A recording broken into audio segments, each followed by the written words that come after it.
Greetings, my name is Halcyon, and in this video, I'll explain how to make Arma 3 missions in a simple, effective way. I invite you to join me as we make a sample mission, explore the nuance of Arma's scripting language, and examine the finer details of multiplayer mission making. Starting off, I'd like to explain the extent of my knowledge and how it will relate to the video. I've been making Arma missions for the past 10 years, starting with simple cooperative missions in Arma 2. From then until now, I've made somewhere over 200 missions of varying complexity and scope. Some of them were exclusively single-player, but most of them were made for and were later played by groups of 2 to 16 players.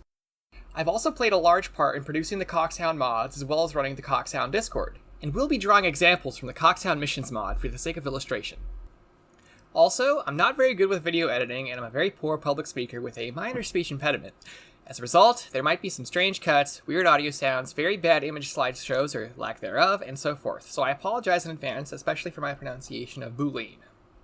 Now, coding and game design is an inherently subjective thing in my opinion, and I realize calling Arma mission making game design is being somewhat generous. But overall, by sharing my experience, I don't mean to tell you how this is how you have to make missions, but simply how you can make them. So when I say you should do something a certain way, don't consider it the only way, just consider it the way that someone with my background would recommend. I will note, however, that I otherwise have little to no experience in coding outside the confines of modding this game and a few other games. So while I may call something by a different name than it's commonly called, the idea and function will be the same. For simplicity's sake, we'll define the game design theories explained in this video as the COXHOUND way, insofar as they pertain to Arma, because all of these missions we've made were designed specifically for a group like us, a relatively small group of people playing a game within a relatively small time frame of an average day.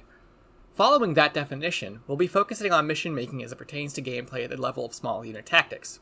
I won't be showing you how to make a single-player campaign or large 100-player count PvP missions. I'll simply be showing you how to make a relatively quick and easy multiplayer mission, and what I show you can be scaled to suit your needs.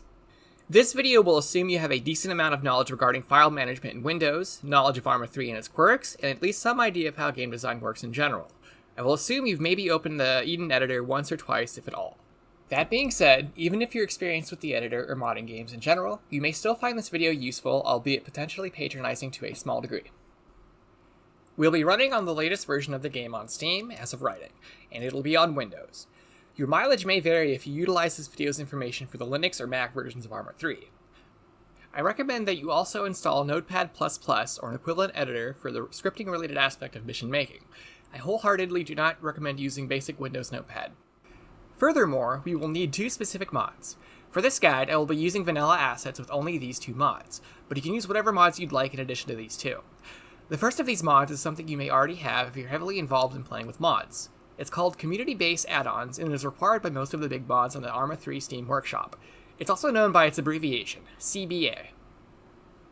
For the purpose of mission making, CBA adds some functions that are helpful in specific circumstances, but for most purposes, its most prominent feature is the add-on options mechanic, which allows you to change a mod's features to fit with your mission if applicable.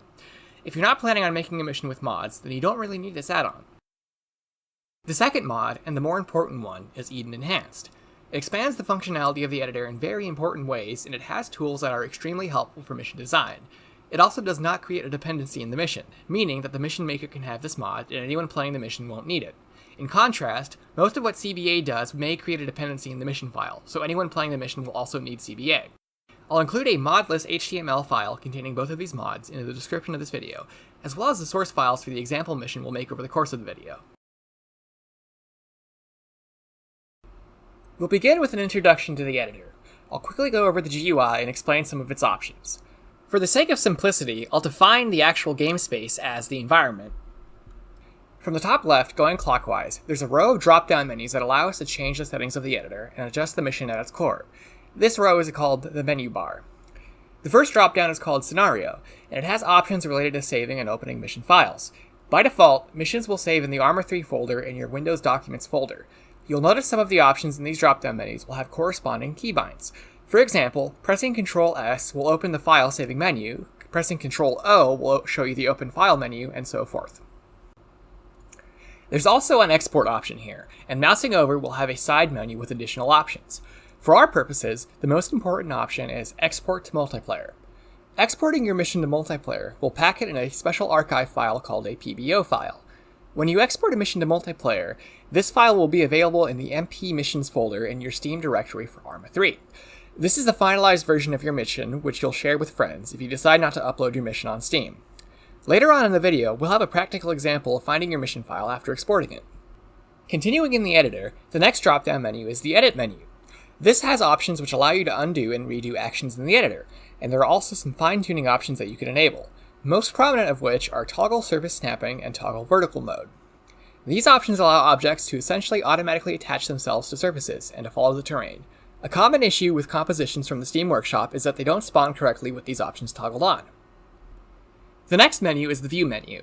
There's not much here that's immediately helpful, but it's still good to know about. And from there, the next menu will be the Attributes menu. This one has a lot of important options relating to the mission on a mechanical level.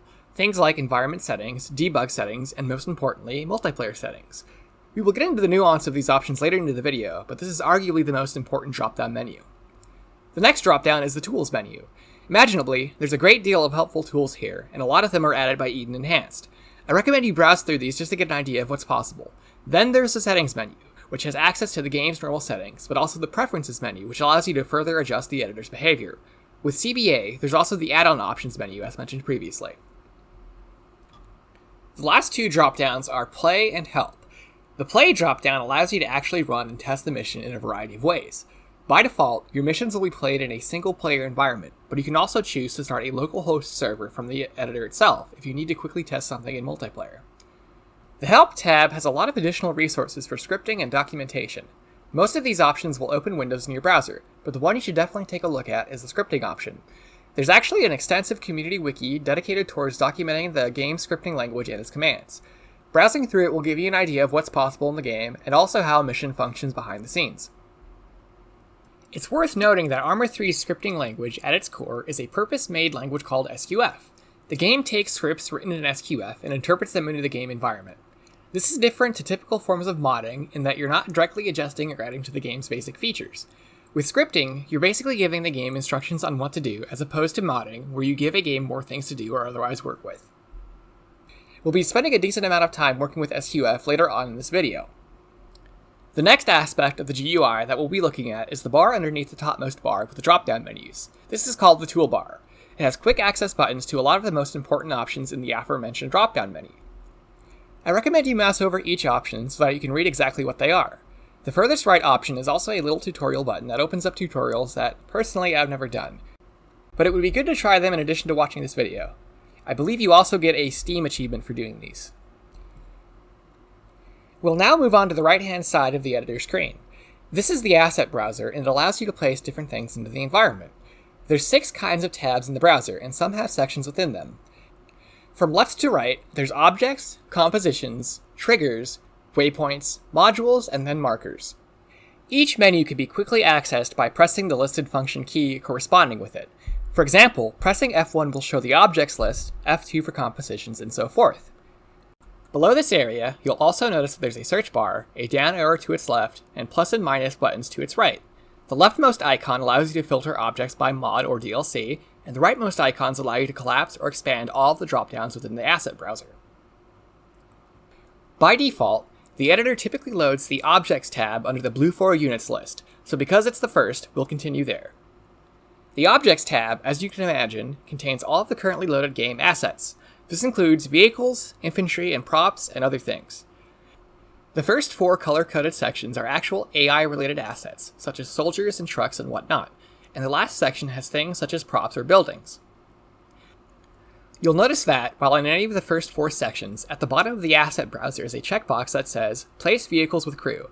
As you can imagine, toggling this on will allow you to place vehicles with the crew automatically inside of them, and having it toggled off will spawn vehicles without anyone inside of them. This is useful for placing empty vehicles for players to use or just for mission decoration. The sections in the Objects tab of the asset browser are based on the game's side relation mechanic.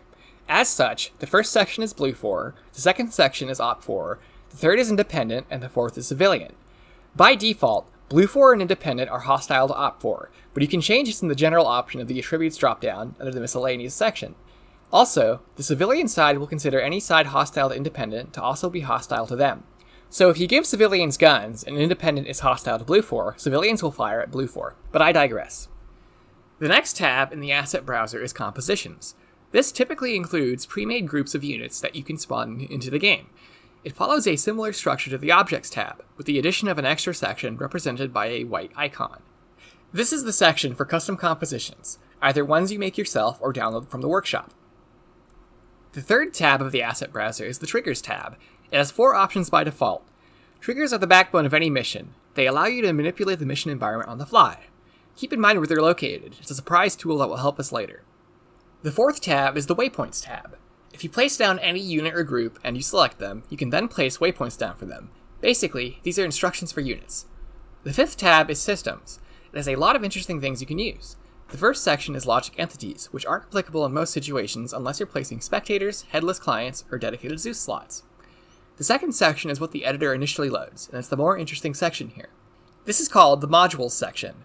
It includes lots of things that can adjust the flow of your mission on the fly, and it also includes things that can edit the mission as a whole, or edit the environment, or edit specific things within the mission. Like the section name, these are called modules, and overall, they assist in mission creation. I recommend you look through these to get ideas and to take it all in. The sixth and final tab is Markers. You'll notice that whenever you click into this section, it'll force you into the map if you aren't already in the map. As you can imagine, markers will only show up in the 2D map screen. To close the map in the editor, just hit M as you would in normal gameplay. The Markers tab has 2 sections, Icons and Areas. By default, you're in the Icons tab. The Areas tab allows you to put a marker that covers a section of the map. We'll use markers to railroad into the next aspect of the GUI, which is the Entity List. In the Icons tab, select a marker from the asset browser by clicking on it, and you'll notice its icon will follow the cursor around the environment. Click again to actually place the marker down. This same principle can be applied to place any other object down as well. You'll notice that when you place the marker, it will also show up on the left side of the screen. That's the Entity List. It's sorted similarly to the asset browser, but it allows you to view things in the mission at a quick glance. If you place another marker down, that one will show up as well. Anything you place from the asset browser will get added to the entity list on the left. If you hold Control and click Assets in the Entity Viewer, it'll allow you to select multiple at a time. This is useful for editing a lot of things at once. As far as actually editing something is concerned, go ahead and double-click one of the markers, either on the map or in the entity list. This will open up the Attributes menu for whatever you double-clicked on. From here, you can quickly change the marker's type, its position, and what color it is. What's available in the Attributes menu of an object depends on what type of object you're editing. Markers have the simplest sections available, and the 2 most common sections between all assets are the Type section and the Init section. Init is short for initialization. The Type section only has one option, which allows you to change the actual object without having to place and edit a new one. Changing an object this way will retain most of the adjustments that you make to the object. The Init section typically has options relating to naming the object and running scripts for it. You'll notice that the Init section has a variable name option. If you mouse over the word variable name, it'll have a pop-up that briefly explains what this is. Mousing over the title of an option will give you pop-ups like this, and these can be useful for understanding what an option actually is. The variable name option is among the most important options in the editor. It allows you to give a unique name to the object you're editing. Note that it doesn't allow spaces, so if you want to space words out, you have to use underscores. Also, as stated, it's a unique name, so no 2 objects can share the same name, and it's also case insensitive. With a variable name, you can easily select an object in scripting, which will be important later. You can also access the Attributes menu and other quick features by right-clicking an object in either the environment or the entity list. In the Asset browser, select Objects, and then select something to place down. Ideally, place down a rifleman from any side. We'll use a standard NATO rifleman for this example. Just like with the markers, placing the rifleman will add it to the entity list, but it'll be in a separate section based on its side, which in this case is Blue 4. Clicking an object will select it, and holding the mouse will allow you to move that object around the environment. If you hold Alt, it allows you to raise and lower objects by moving the mouse. If you hold Shift, it allows you to orient objects similarly. Holding Control will allow you to select multiple objects.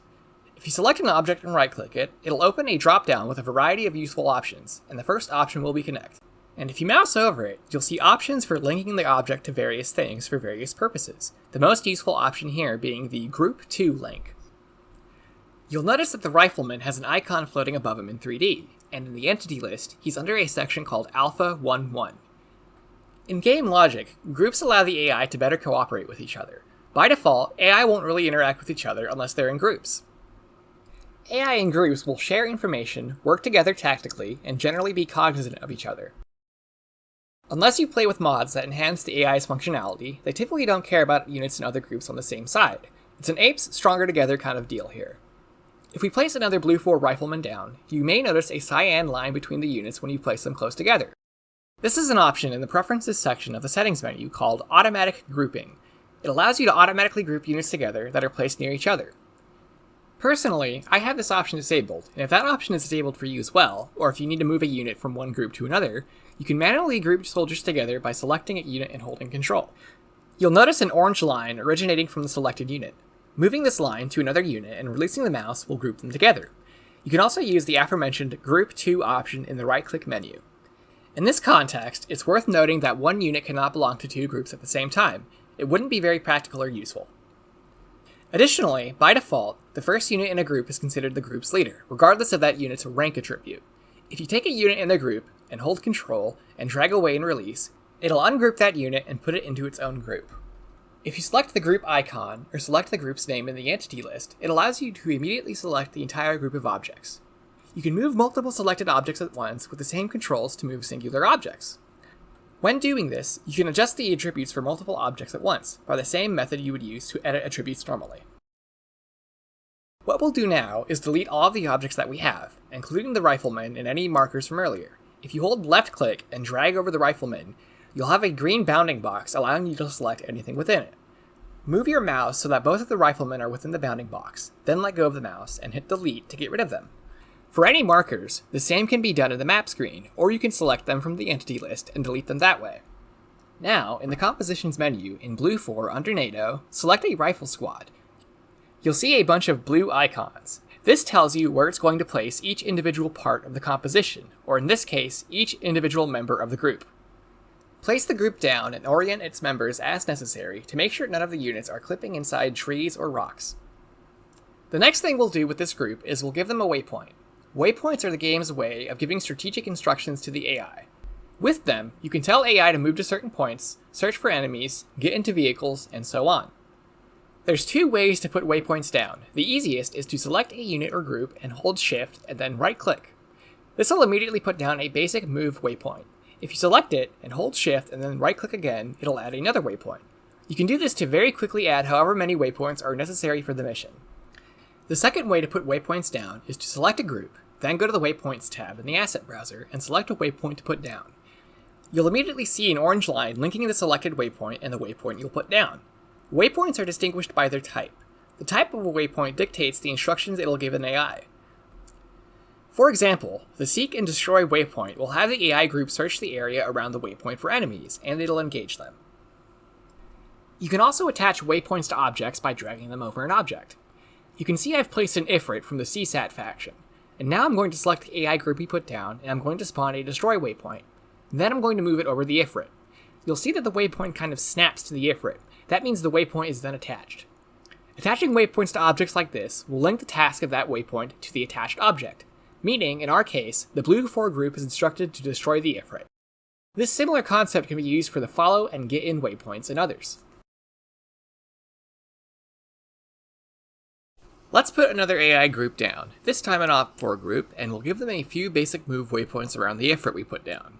One important waypoint type is the Cycle waypoint, which allows you to essentially loop a set of waypoints. I've placed the Cycle waypoint near the Op4 group's first waypoint.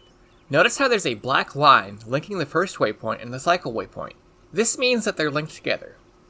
Moving the Cycle waypoint closer to a different waypoint will change the linked waypoint, meaning, when the AI completes its waypoints and moves to the Cycle waypoint, whichever waypoint is linked to it will be the AI's next waypoint.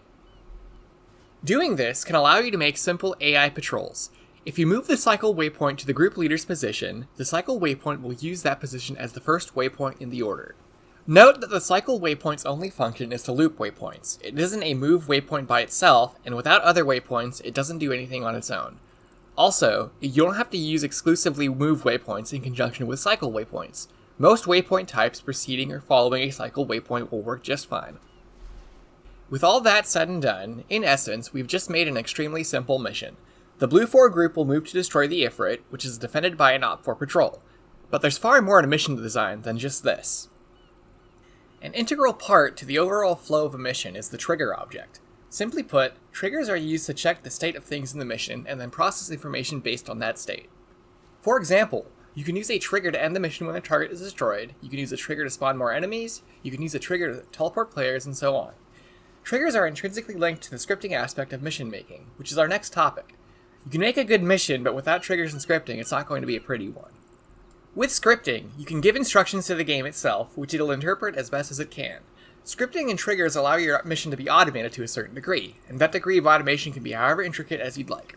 A lot of basic scripting can be done in-game using the initialization field of an object's attributes or within triggers. But more advanced scripting will entail the use of external files. We'll get into that later, but for now we'll just manage the basic scripting needed for this example mission to really shine. For the purpose of ending the mission from a functional standpoint, we'll use a trigger to determine whether or not the ifrit has been destroyed. Once the ifrit is destroyed, we can use the trigger to end the mission. Triggers work as the behind-the-scenes mechanics that pull the strings of the mission. Once a certain criteria is met, it'll pull a string or two and affect the mission in some way. Without a trigger to end the mission after the objective is completed, nothing will happen. The game will continue on, and destroying the ifrit will have no practical effect, and the mission won't end. Technically, you could just go back to the title screen with the pause menu, but that is effectively quitting and not completing the mission. Therefore, the game won't consider the mission completed as a result. In order to complete the mission from a practical standpoint, we'll first go into the attributes of the ifrit. In the variable name field of the init section, we'll put in target_vehicle. This will allow us to identify the ifrit in scripts, which we'll put into practice next.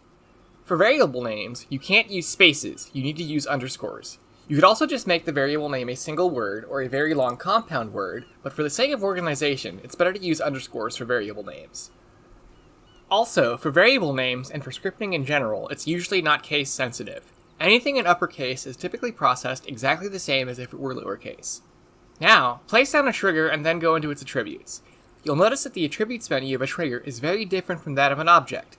The first section is relatively familiar. It has a variable name field, but the next section called transformation is different. It allows us to adjust the trigger's position and size. Depending on how you use a trigger, the size of it will represent an area that the trigger is actively checking for information within. We'll make an example with this later, so we'll move on to the activation section. There's 3 drop-down menus and 2 checkboxes. The first drop-down menu is the trigger's type. There's a lot of different ones here, but for our purposes, we'll leave it just set to none. The second drop-down menu is the activation. There's a bunch of different activation types here. Selecting one of the sides, such as blue 4 or op4, will unlock the third drop-down menu, but we'll explain that later as well. For now, we'll leave the activation criteria set to none. The 2 checkboxes will fine-tune the trigger's behavior. The repeatable checkbox, when enabled, will mean that the trigger can be activated multiple times. By default, triggers will activate only once. A repeatable trigger can be useful in a lot of circumstances, most commonly if you want something to happen every time someone enters an area. The second checkbox is the server-only option. This relates to scripting locality, which is a concept we'll expand upon later. It's used in multiplayer. Basically, by default, with this option disabled, the triggers will check for information on each player's computer. For the effects of certain triggers to work, they need to be set as server-only in order to prevent scripting delays, desyncs, or errors. But for now, because we're making a single-player mission, this option is irrelevant to us. The expression section of the trigger's attributes menu is where you can actually fine-tune what the trigger checks for, and where you can actually make the trigger affect gameplay in some way. The first option is the condition text box. By default, the only thing in here is the word this. This refers to the activation criteria of the trigger.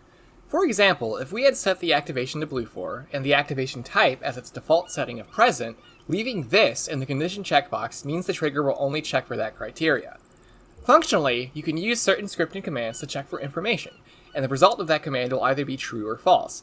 You basically ask the game a question about something, and it'll tell you yes or no. The activation section of the trigger's attributes allows us to do all of that in a very simple way, instead of bothering with commands. But for the sake of learning, we will indeed bother with commands. Command is the term for the instructions you can give the game to either have it do something, or to have it tell you something. In this case, we need to ask the game whether the ifrit is alive or dead. You'll notice that I said alive, even though it's an inanimate object. Arma doesn't make that distinction for simplicity's sake, and in this instance, the command we'll need to check the ifrit's state of existence is called alive. Alive, and commands like it, are the questions that I mentioned earlier.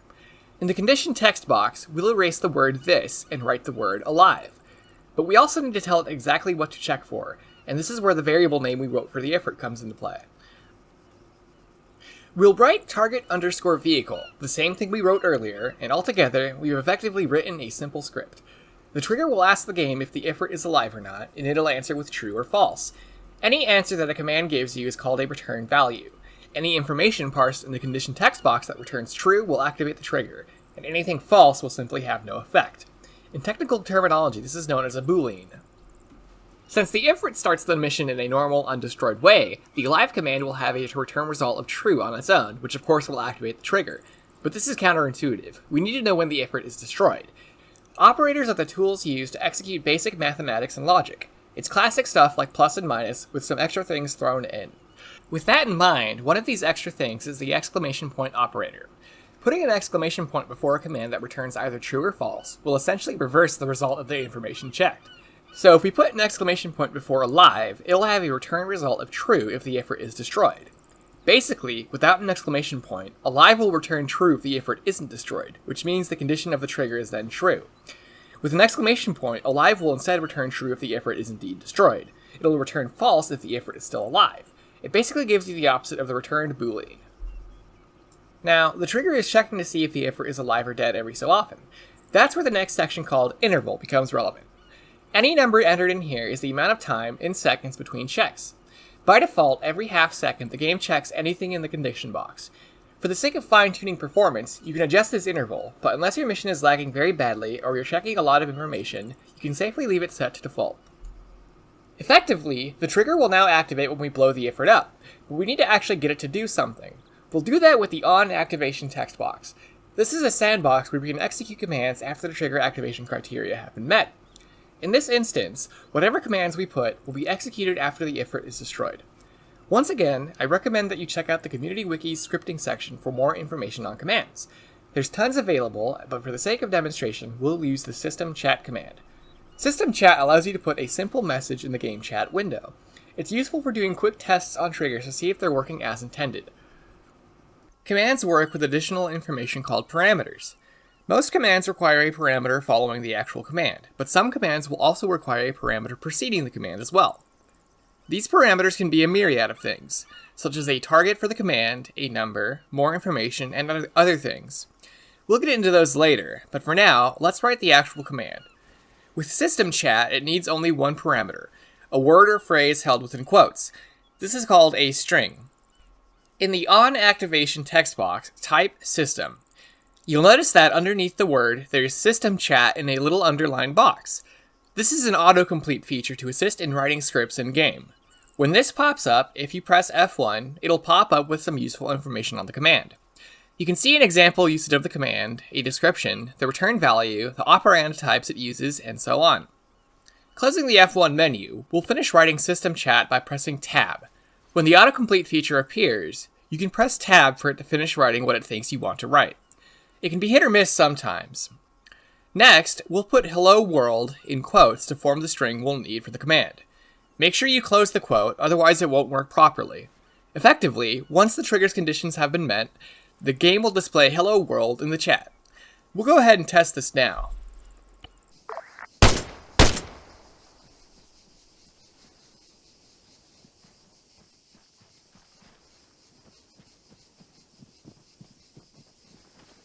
Three, fire!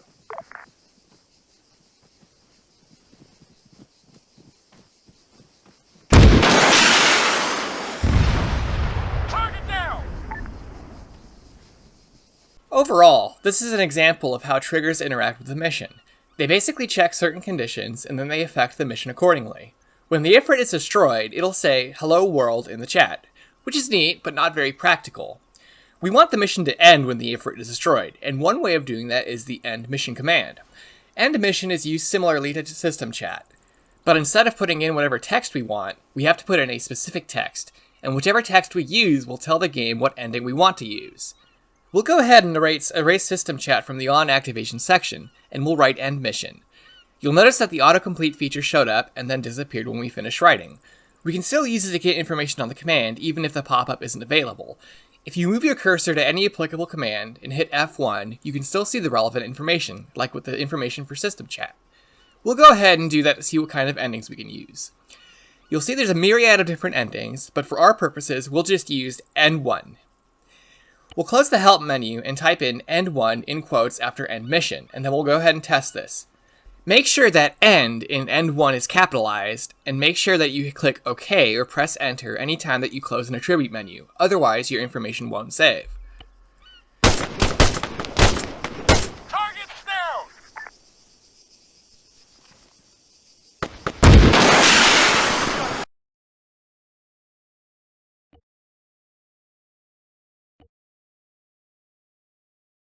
Now, you'll notice that the mission ends immediately after the ifrit is blown up, and it doesn't look very pretty.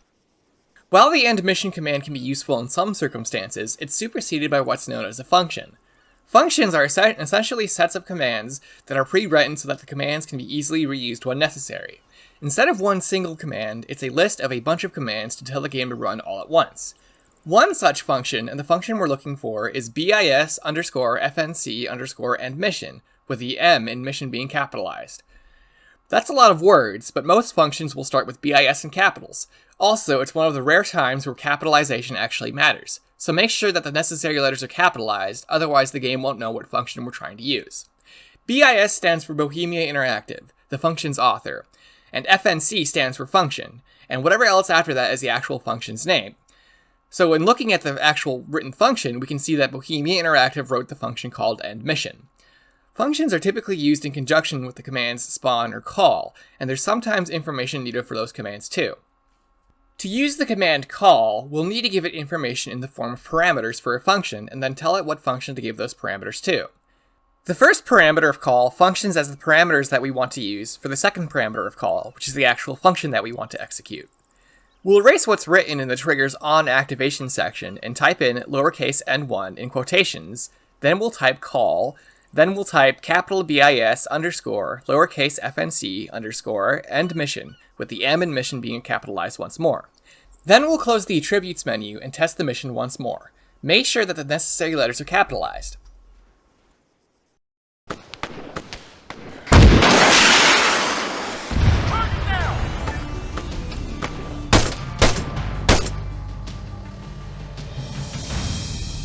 With the function, you'll see that the classic mission ending screen shows up in a much more stylized way that you might be used to. But effectively, what's the difference? Well, now we'll get into why you'll need Notepad++ for this tutorial. The end mission function supports custom mission endings. This is done with a special file called Description.ext. This special file is put into the missions folder. This file allows you to customize various parts of the mission's presentation, which sometimes can't be done within the editor itself. You can read more about it on the file's respective wiki page. Make sure your mission is saved, then go to your Windows Documents folder in Windows Explorer. Now, in the Documents folder, amidst whatever junk you may have, you'll see Arma 3, and if you use multiple user profiles, you'll have Arma 3 other profiles. That's where we'll be going in this instance, because I actually have more than one profile. Open the folder, navigate to your username, and then open the Missions folder, and then find the folder with the name you saved your mission with. If you don't have multiple user profiles, you'll just need to open the Arma 3 folder and then go to the Missions folder. An extremely easy way to create a new Description.ext file is to create a new text document, open it in Windows Notepad, then click the File tab, then click Save As. Under the Save As Type dropdown, select All Files, and in the File Name section, type Description.ext. Close out Windows Notepad, then open the new description file in Notepad++. Make sure you delete the generic new text document file in your missions folder for the sake of cleanliness. Now, for the sake of convenience, I'm going to paste in a pre-written Description.ext file so that we can dissect it. But again, you can read more about this file and what can be written within it on the community wiki page. One section for Description.ext that I've pasted into the document is CFG debriefing. It allows you to create multiple custom endings for a mission, which are used in conjunction with the end mission function. The way that Description.ext is written is different from scripting. This is similar to the game's configuration files that are edited when modding the game. Simply put, we're doing config work here instead of scripting work, so that's why things will look a little different. Essentially, you write the word class, followed by the name of the config you're editing, and then you write two curly brackets with a semicolon.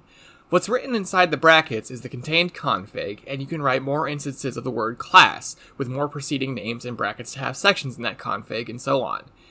In my pre-written example, we have two endings. We'll only use the first ending, called Mission Win without spaces.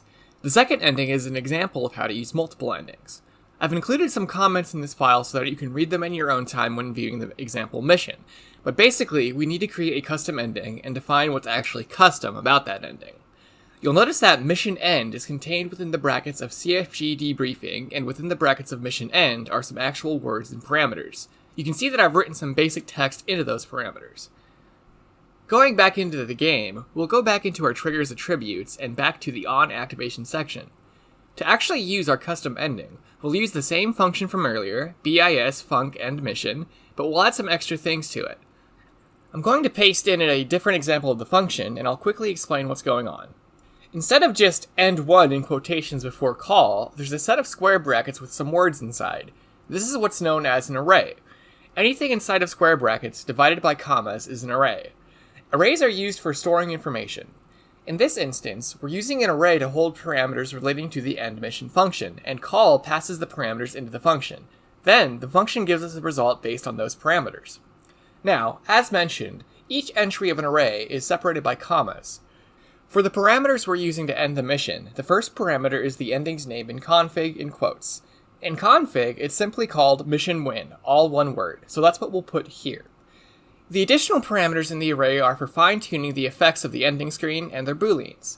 It's worth noting that, for functions, the parameters of a function are entirely subjective to that specific function you're using. That is to say, if we were using a function other than end mission, it might not even use an array, and if it does, it might not even check for booleans like end mission does. Essentially, the way this array is formatted and the type of information in it can be different depending on what function you're using, because each function has different parameters. It's also worth noting that arrays are used for many more purposes than just functions, as seen here. Closing the trigger screen, we'll go ahead and test our trigger and function one more time.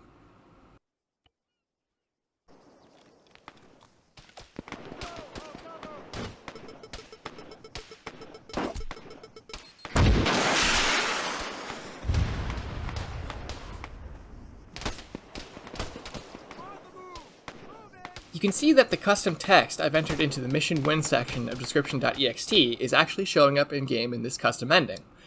While in the grand scheme of things this is done purely for the sake of presentation, it goes a long way in immersing your players in the actual mission. It adds a degree of personalization that you won't otherwise have with generic game endings. Altogether, this mission is now completely functional. You can start it, play it, and when you're finished, the game will recognize the fact and the mission will end. But we're still not done. Next, we're going to add an extra few details to make the mission a little more interesting and a little bit more structured and engaging. First, let's open the attributes menu of our trigger. In the init section, in the variable name text box, we'll write trigger_ifrit_destroyed. Then, in the on activation text box, we'll erase what's in there and we'll paste in a new function, bis_fnc_show subtitle.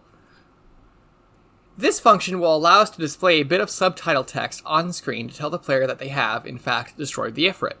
You'll notice that it looks a little different than the end mission function. This is what I mentioned earlier about functions using arrays differently. The show subtitle function checks for two strings in the array that it processes. The first entry of that array is a string containing the word command in quotes. This word is used as the speaker for the displayed subtitle. The second entry of the array is a string containing simple exposition text that will be displayed underneath the speaker's name. You'll also notice that instead of the call command, we're using the spawn command. To put it very simply, using spawn instead of call will let you use functions that have delays between the commands. But in most circumstances, particularly for very simple uses like this example mission, the difference between both commands is intangible for what we need it to do here with the show subtitle function. With that written, let's also go into the timer section in the triggers menu. There's two types of timers, countdown and timeout. They both work based on the condition criteria. Countdown will begin the timer when the condition is met, or in our case, when the Ifrit is destroyed. Timeout will start counting and keep counting when the condition is met, but it'll only keep counting while the condition is actively being met. Meaning, as long as the Ifrit is dead, the timer will keep counting, but if the Ifrit were somehow undestroyed, it'd stop counting. We'll have a practical example of the timeout type later, but for now, we'll just set the trigger to countdown. For the timer values, there's three options: min, mid, and max. Essentially, this allows you to randomize the amount of time in seconds that the timer will count from. Min is the minimum amount of time for the timer, meaning it'll count at least however long is in the min section. Conversely, for max, the timer will count at most however long the given amount of time is. Mid is the interesting one. It allows you to have a bias for either min or max. You can enter any number between the min and max numbers. Higher numbers will mean the randomization has a preference for longer time, and lower numbers mean a preference for shorter time. That being said, if we want the timing to remain consistent, we'd just put the exact same number in each section, which is what we'll do now by putting 5 for 5 seconds.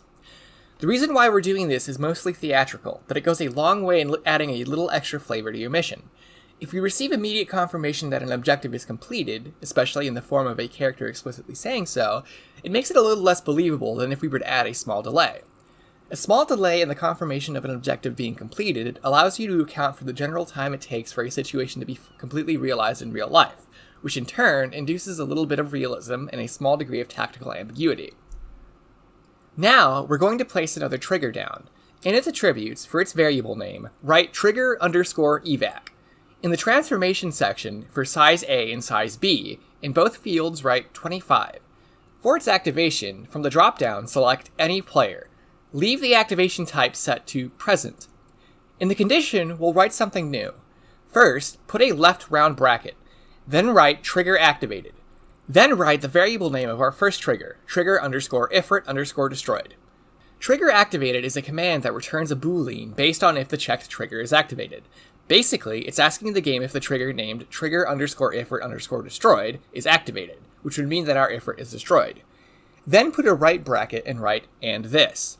Keep in mind that putting the word this in the condition for a trigger will mean it's checking for the criteria set in the activation section. So, to reiterate, what's going on here is the trigger is checking if the ifrit is destroyed, and it's checking if the player is in the area of the trigger. Also, while we're here, it's worth noting that round brackets are for checking information. Essentially, it's taking the command inside of the round brackets, which is trigger activated, and it's running that command first before it checks if the trigger's activation criteria have been met. Round brackets are also useful for keeping things divided and organized.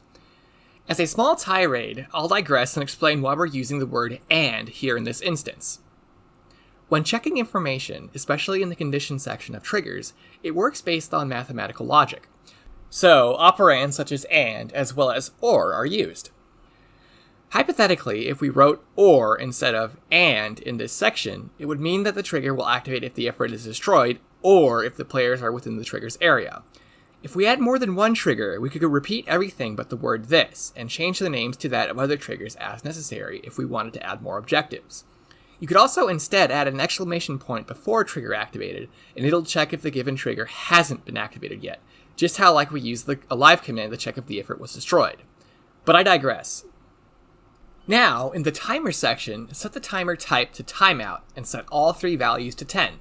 This means the trigger won't activate until the player has been within the trigger area for exactly 10 seconds. We want to make sure the player stays in the area in order to complete the mission. Finally, we'll take the mission end function from earlier and write it here instead. Click OK to close the menu and move the trigger to a reasonably far place away from the ifrit. Now what'll happen is, when the player destroys the ifrit, command will tell them a good job instead of the mission immediately ending. It'll now end when the player reaches this area here, so we should give the player's squad another waypoint, but with a twist. Select the destroy waypoint attached to the ifrit, right-click it, and under Connect, select Waypoint Activation. You'll now have a line leading from the waypoint to your cursor, just like with the Group 2 link from earlier. Now click the destroyed ifrit trigger to link the waypoint to the trigger. When you synchronize waypoints to triggers like this, whatever waypoints you have after that specific waypoint won't activate until the trigger is activated. What we'll do now is give a move waypoint for the player's squad and place it close to the center of our evac trigger. Once the ifrit is destroyed, the trigger will activate and enable the move waypoint so that the player will be instructed to move to the evac area. But it isn't very interesting to walk from one place to another without something going on. As it stands, the player will fight the enemies near the ifrit, then blow up the ifrit, and then walk for a bit and the mission's over. So let's place a few enemies to interdict the player after the fact. Select a suitable CSAT group from the Compositions tab and place them somewhere nearby. Find a good spot nearby and out of sight, so from the player's perspective, these guys don't suddenly appear. We'll also give them a few waypoints to lead them to the remains of the ifrit. Now, we don't want the player to kill these enemies before the ifrit is destroyed, so we'll do some scripting magic to hide these guys. We'll then unhide them later on when they're necessary. If you double-click the diamond-shaped group icon, it'll immediately put us into the group's attributes menu. Keep in mind that editing a group will allow you to edit all of the units inside of that group too, all at once. In the topmost section, in the composition init section, first write group_1 in the variable name section. Next, we'll write a small script using the for_each command. Now, arrays don't have to just contain strings and booleans. They can also contain the variable names for objects, such as vehicles or triggers. If you hover your mouse over init in this section, you'll notice a tooltip pops up. The most important bit of this tooltip is the last sentence. Essentially, in init sections, this refers to the object that the initialization field is a part of. So in this instance, this refers to this specific group of units. It's worth noting that in this specific group's init section, group_1 can be used interchangeably with this. This is just an easier way of referencing the object you're editing, especially if you're editing things en masse. Now, for our script, starting off we'll write a left curly bracket. Then space and write _x. When using for_each, it's executing code for each element of the array. _x references that element in the script we'll run. Next, write hideObject true. HideObject is a command that, as you may have guessed, allows us to hide objects. But hiding an object isn't enough. We also need to disable that object, otherwise it'll still be able to interact with the world, which will create a squad of ghost soldiers. We'll next write the command enable simulation, but first we need to tell the game that we're about to execute another command. In order to do that, we'll simply write a semicolon. This is different from logic operands, as used for the trigger conditions earlier. A simple way of explaining this is to think about old-timey telegraphs and how they'd have stop at the end of every message. Semicolons function similarly here, in that we're giving the game an instruction, and the semicolon says stop so that the game can prepare for the next instruction, or lack thereof. A good amount of scripting errors can be traced back to missing semicolons or missing brackets. Anyhow, for enable simulation, we'll write _x, enable simulation, then false. Then write a right curly bracket. To end the bracket cinematic universe, I'll explain what curly brackets are used for in the context of scripting. Essentially, they contain scripts. So here, we've written a script within the script for the group's init section. But we need to tell the game why we're writing this script, otherwise it'll get confused. That's where for_each comes in, so go ahead and write for_each. With for_each, the game knows that we're executing a script for each element of an array. But what array? Since we're trying to affect each unit in the group, we'll need the group's name, or in this case, this. But we simply can't refer to the group. We need to get a list of units in the group, which thankfully can be done by writing just the word units. Units is an information getter command like trigger activated. But instead, it doesn't return a boolean, it returns an array that has the list of the actual AI soldiers in a group. Combining this with for_each allows us to affect each soldier in the group. So after for_each, we'll write units this, and finish with a semicolon. Now, we've written a small script to hide every unit in the group. They won't interact with the mission environment until we unhide them. Hiding and unhiding units is an easy way to simulate spawning units without the additional hassle of actually running commands to spawn them. We've pre-spawned the units, we've just hidden them until we need them later on, so that way the total amount of units in the mission is static. It won't go higher than the amount of units we've placed in the editor, which is good for performance and for the sake of keeping track of things. The next thing we'll need to do is unhide them when we need them. Since we want these units to attack the player after the ifrit is destroyed, we'll copy the script to hide them and then go into the ifrit destroyed trigger and paste it in. We'll need to change the booleans however, otherwise this will have no effect. On hideObjects line, change true to false. On enable simulations line, change false to true. Next, change this to the variable name of the group, which is group_1. Now, these units will effectively be frozen until we need them. They won't interact with the mission in any way until we unhide them. With that being set up, the mission is in a playable state and is engaging. Although it's extremely simple, everything in this mission can be scaled up to meet the concepts of far more complex missions. But one last thing we're missing is a small degree of narration. I'm going to go on another small tirade here to explain mission pacing and how it relates to enemy encounters, to contextualize what I mean by narration. When done correctly, hiding and unhiding enemy units can be a good way to break up the monotony of a mission and to keep the player alert. However, there's a special sweet spot between spawning enemies to challenge the player and then having no enemies to allow the player time to collect themselves. When in doubt, always lean towards having small amounts of enemies between objectives if you're looking to keep people engaged. Not huge squad-sized elements, but 1 or 2 man patrols or reinforcements. The reason for that is, with games and interactive media in general, there's passive engagement and active engagement. Passive engagement is when you're constructively thinking about the game. Maybe you aren't playing it, but you're planning on what to do when you play it. Or you're playing it, but nothing's going on, and you're just walking from one point to another, so you think about what you'll do when something goes on, and you're preparing. This is why letting the player breathe between combat encounters is crucial. Not only does it give them time to act practically, but to think about everything as well, which generates passive engagement. Comparatively, as you can imagine, active engagement is when the player is actively playing the game and being challenged. Their thoughts are focused on passing the immediate challenge, and they don't have much time to prepare for the next challenge. This is the proper fun of playing a game, and as a result, you can't constructively think about playing the game if you don't know how the game is played to begin with. Meaning, you can't create passive engagement without first having active engagement. You can't prepare for something or learn from it without something occurring first to mentally set the table and to tell you how to execute what you're thinking about. You can't really practice or train for something if you have no idea what you're up against. Luckily, most people playing an Arma mission typically know what Arma is, at least conceptually, so we can start a mission with passive engagement. Now, giving the player downtime for passive engagement is beneficial, with the most common time of downtime being travel between objectives, but you need to have a fair balance between passive and active engagement. Going without any active engagement for too long is boring. People start to lose focus to try and find that engagement in their own way, either by messing around in game or being tapped out of the game. In multiplayer Arma especially, this means your squad will lose tactical cohesion and the squad is subsequently weaker.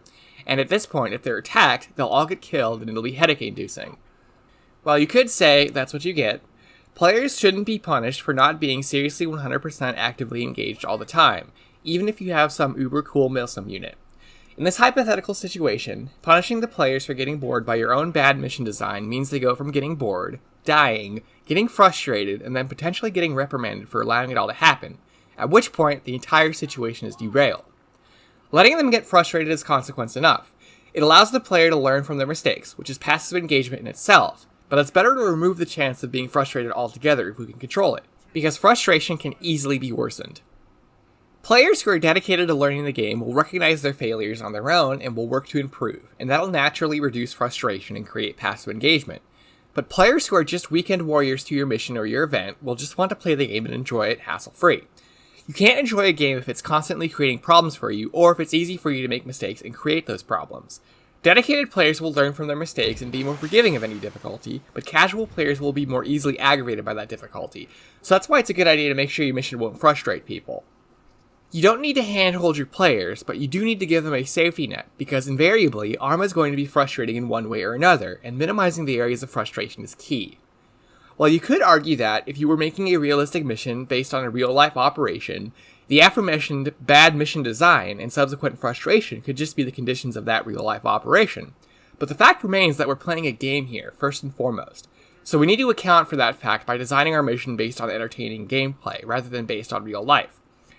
This design entails, but is not limited to, things like respawns, proper equipment to tackle the mission with, concise descriptions of objectives, things to account for Arma's quirkiness, and so forth. This is what I mean by giving your players a safety net. I guarantee that your players will get more mileage out of your mission with this in mind. Authenticity and realism are two different things, and with Arma, especially for a casual player, it's more engaging to be thematically authentic than it is to have contrived realism, unless your players will 100% commit to realism and know what they're getting into ahead of time. Anyhows, as it pertains to Arma mission design, like I mentioned, one way to keep players engaged is with a few small patrols between your objectives. This allows you to essentially drip feed players with small amounts of active engagement without overwhelming them when they suddenly encounter a few patrolling soldiers. There's a certain degree of shock when it comes to transitioning between passive and active engagement, and keeping the players towing the line like this helps reduce that shock. It's a tug of war to make sure there's enough engagement of both forms, and ultimately, this is how mission pacing works. Another simple way to keep people engaged is to communicate the expectation of enemies, even if no enemies are there, or if those enemies aren't actively moving to attack, which is what I mean in particular by narration. If people know the rough locations of enemies, it gives them time to prepare mentally and practically by planning and gearing up appropriately, which is passive engagement in itself. The transition to active engagement when contact is made ends up being a lot less shocking when the player knows there are enemies in the area. Narration in the form of briefings, in-mission dialogue, and other things allow you to communicate the expectation of enemies. You don't have to tell the players where the enemies are and what they're doing, but you should tell them that there are enemies in general and what those enemies may potentially do. Most of the first missions people will make will typically have very sparse in-mission communication of what's needed to be done in that mission, which results in less preparation from the players. Communication of what the mission will entail as a whole is absolutely key, and there's a few easy ways of doing it. One such way is the Tasks feature. Tasks allow you to easily communicate objectives and the state of those objectives, as well as any details associated with them. Under the Systems tab in the Asset browser, go to the Modules section. In the search bar, type Task. There's 4 modules relating to the Tasks feature. The first one we'll use is the Create Task module. Place it near the ifrit, right-click the module, under Connect, select Sync to, and then click the ifrit. Synchronizing an object with a module is how some modules work. In the case of the Create Task module, we can have an indicator on the player's HUD to tell them where the objective is. Having the ifrit synced to the module will let us have the indicator on the ifrit itself. In the module's attributes, we can see a whole heap of drop-downs and settings and whatnot. The first one is Owner, and it determines who the task will be shown to, and thus who will be responsible for it. Since the only playable unit in this mission is on the blue 4 side, we'll set the owner to blue 4. For the title and description text boxes, we'll set the title to Destroy the Ifrit, and we'll write some fluff text into the description. Task descriptions are placed to directly tell the player what to expect in the mission, so we'll be sure to include the fact that there are enemies defending the Ifrit and that they'll most probably send reinforcements if it's destroyed. This way, it keeps the player actively engaged beyond the actual criterion of the task being completed, because they'll know there's a lot more to be done than just firing a missile at the Ifrit. They know how to play tactically near the Ifrit's position and to play defensively after the objective is completed. A small amount of simple, written information will substantially increase player engagement. Underneath the description text box, there's Marker and Destination. We'll leave the Marker text box blank, and in the Destination dropdown, we'll select Synchronized Object. As stated, because the Ifrit is synced to the module, the Synchronized Object option in this dropdown thus refers to the Ifrit. Finally, we need to select the task's state. Tasks have 5 states that you can display to the players. Created means the task simply exists and is unassigned. It'll still be displayed to the player, but not prominently. Assigned means the player has the task as their currently selected objective, and any relevant HUD information will be displayed too. The player can select any task in the task screen, and whichever task is selected will then go from the created state to the assigned state. The last 3 states are completed, failed, and cancel, which will all make the task unavailable for selection, but still visible so that the player can read the information. For this task in particular, we'll set the state to assigned. Underneath the task states is a drop-down determining the task's type, which allows you to change the icon for the task. Selecting a unique icon for each task in your mission will help players visually distinct them at a glance. The last 2 options are Always Visible and Show Notification. Having Always Visible enabled will mean the task's destination position on the HUD will always remain visible, even if the task isn't selected by the player. Show Notification means it'll tell the player the task's state with a little pop-up. We'll close the menu and then go back to the Asset browser. Place down a Task State module, right-click it, go to Connect, and select Sync to. Sync the Task State module to the main task module. Then, also sync the Task State module to the Ifrit Destroyed trigger. Syncing modules to triggers, in most cases, will activate that module when the trigger itself is activated. Since we have this Task State module synced to the trigger, the corresponding task we sync the module to will have its state changed when the trigger is activated, or in our case, when the Ifrit is destroyed. In the Task State module's attributes, set Succeeded as the state. We'll place down another Create Task module and repeat these steps to tell the player they need to exfil. Place the module down by the evac trigger. Remember to set the owner to the player's side, which in our case is blue 4. Fill in the title and description appropriately, but leave destination set to module position. Leave the state set to created. Sync the new evac task module to the Ifrit Destroyed trigger. Set another task state module down, sync it to the evac task module, and then to the evac trigger, and set its state to completed.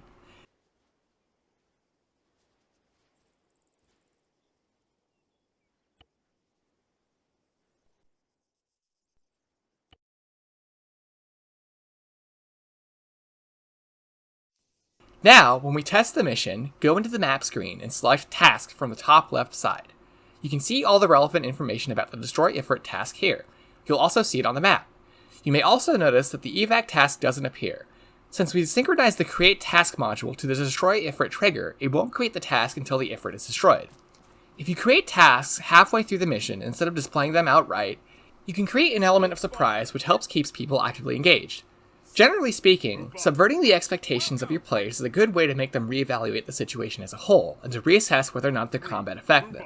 This will then make the players work to adapt to the situation, which is all active engagement. But try to avoid subverting expectations in a way that conflicts with what can actually be accomplished in the mission. If you suddenly have a tank show up and there's no way whatsoever in the mission to destroy it, it's going to be a headache for players. Furthermore, because the evac trigger ends the mission, it therefore means the task is integral to the flow of the mission. Anything that is ultimately integral to the mission's flow should be communicated to the player in an easy-to-read way. So, ideally, the evac task should be listed at all times, but for the purpose of demonstrating tasks appearing mid-mission, we'll leave it hidden at the start. Instead, we're going to place a marker next to the task module. You can place any marker you'd like, but for consistency's sake, we'll use the end marker type. In its attributes, for its text, we'll simply put evac. The next marker we'll place is the start marker. Place it over the player's squad, then in its attributes, change its color to blue 4, and set its name to mission start. Now, place an objective marker over the ifrit.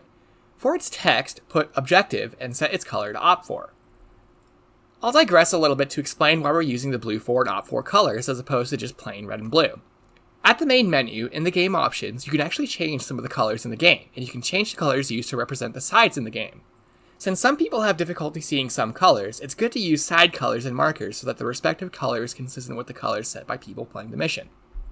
You may have noticed that my color for the civilian tab in the asset browser is yellow, and not the normal purple color that you may normally see. It's because I'm using the 2012 color option, which represents the colors from Arma 2 that I'm more accustomed to. Now that we've put some simple markers down, we'll put in an ellipse from the Areas tab. As can be ascertained, area markers are good for denoting certain expanses of the map. Basically, you can use them to tell players where the actual meat and potatoes of the mission are, and in this instance, we'll use them to define the area of operations for this mission. We'll center it in the approximate middle of the playable area, and we'll go into its attributes as well. Area markers have similar settings to triggers, in that we can change the size and shape of the area covered by the marker, but we'll ignore that for the moment. From the brush dropdown, select Solid Border. Then from the color dropdown, scroll down and select Op4, then close the attributes menu with OK. Now we'll adjust the size of the marker using a widget. In the toolbar, there's 5 different widget options. Select the area widget by clicking it into the toolbar or by pressing the number 5 on your number row. Then select the area marker that we put down. You'll now notice that it has a bounding box around it.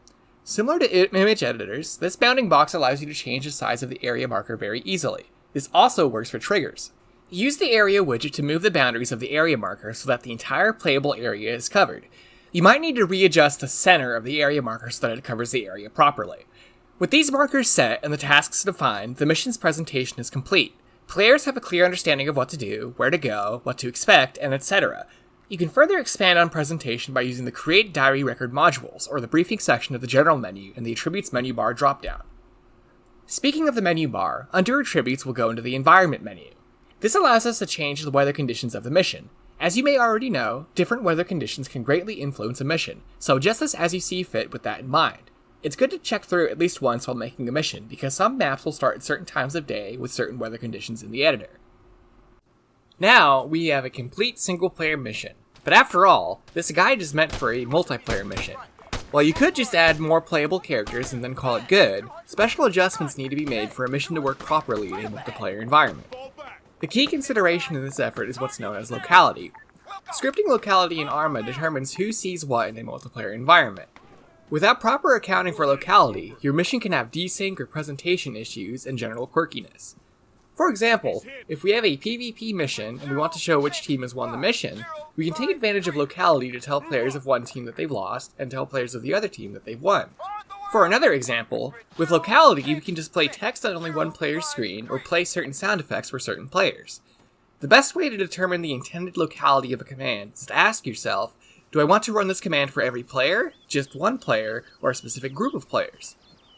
Now, there's 3 types of locality: server, global, and local, and locality is divided by 2 categories, argument and effect. Every command and function will operate differently based on the respective locality. Commands can have a mix of these locality types under either category. For example, a command may have global arguments, but local effects, or vice versa. Additionally, objects in the mission have a locality as well. A player on a multiplayer server is considered local to the client of the actual person playing. Objects placed in the editor are local to the host of the mission. In multiplayer, any object not local to the client is considered remote. From the perspective of a server, every player in a mission run by the server is considered a remote object. But what exactly does that mean? I'll explain. Local locality basically means it's entirely localized to the client the command is executed on. Commands with local arguments will only accept things that are local to the client executing the command. An example of this would be the add magazine command, which is used to add additional ammo to a unit.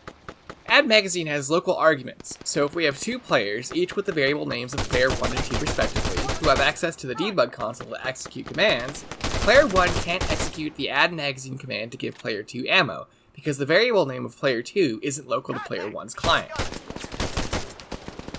Another example would be the system chat command. If the system chat command on its own is executed in the mission, the actual result of that command is going to be displayed only to the server, because the effective system chat is local. The global locality is somewhat self-explanatory. Commands with global effects can affect any unit on the server, and commands with global effects will broadcast that effect to everyone on the server. A good example of this is the simple set damage command. Any client can use set damage to damage any other client, and the resulting damage will be broadcast to every player on the server, because set damage has both global arguments and global effects.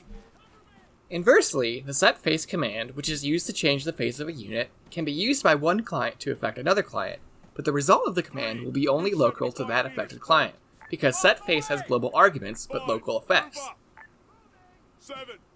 Finally, any command with server locality means that the command must be executed on the client hosting the mission, whether that be a full-on dedicated server or someone local hosting through their own copy of Arma 3. You can view the locality for most commands on the community wiki. Now, a way to manipulate the locality of commands is to use the command known as remoteExec. RemoteExec is the linchpin of multiplayer-focused missions.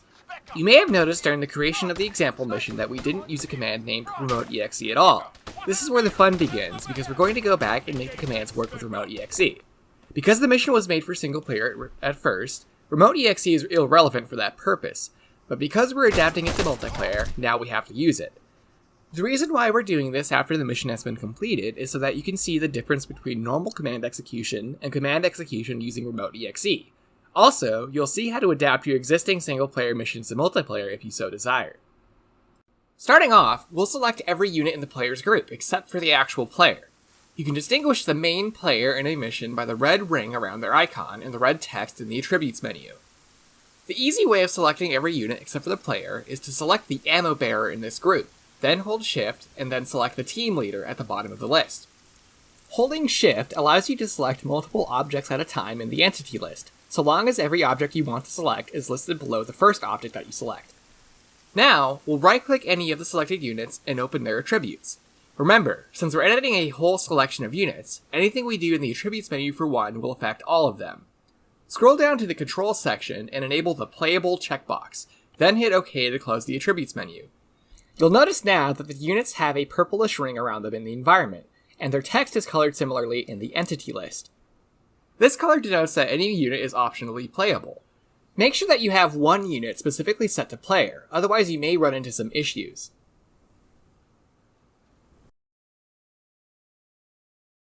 Since we've done that, in the actual multiplayer lobby screen, there will now be multiple playable units. You can select any of them and the mission will begin from the perspective of that unit.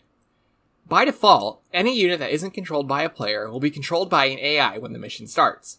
If you click any of these white icons next to an available unit, it'll prevent the AI from taking control, and they won't show up in the mission when it's loaded, unless an actual player has selected the unit. Any commands in that unit's init field won't execute until the unit is loaded. So if someone joins mid-mission, the unit for their selected role is created on the spot rather than at the beginning of the mission, if no AI is controlling that unit.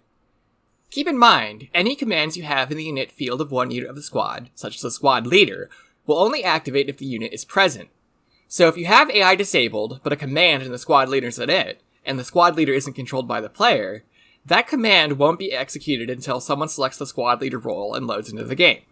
Therefore, it's best to add commands to the init field of the group's attributes, rather than a specific unit in the group, especially if that group is playable. But what if you wanted to disable playable AI units altogether? Along the menu bar at the top, under Attributes, select Multiplayer. This is where we'll be able to manipulate the overall multiplayer settings of the mission, which includes things like respawns and, as seen in the lobby section, whether or not there are playable units.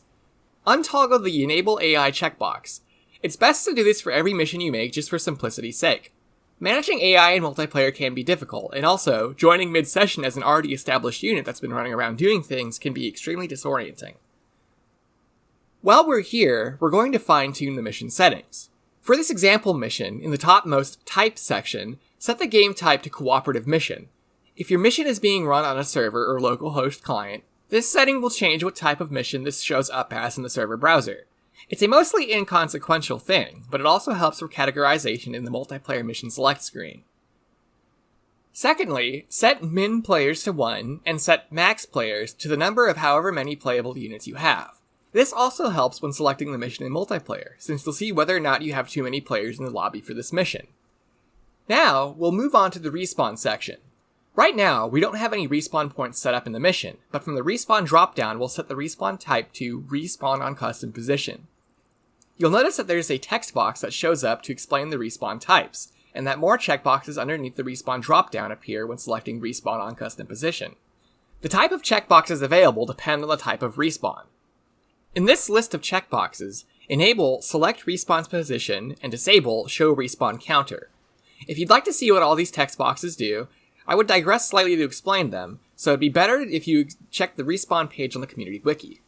The next option is respawn delay. Respawn delay dictates the amount of time someone has to wait before they can respawn. A good number that I usually pick is 15. When you die in multiplayer, since there's a fade to black effect, it takes about 5 seconds for the respawn position selection screen to show up.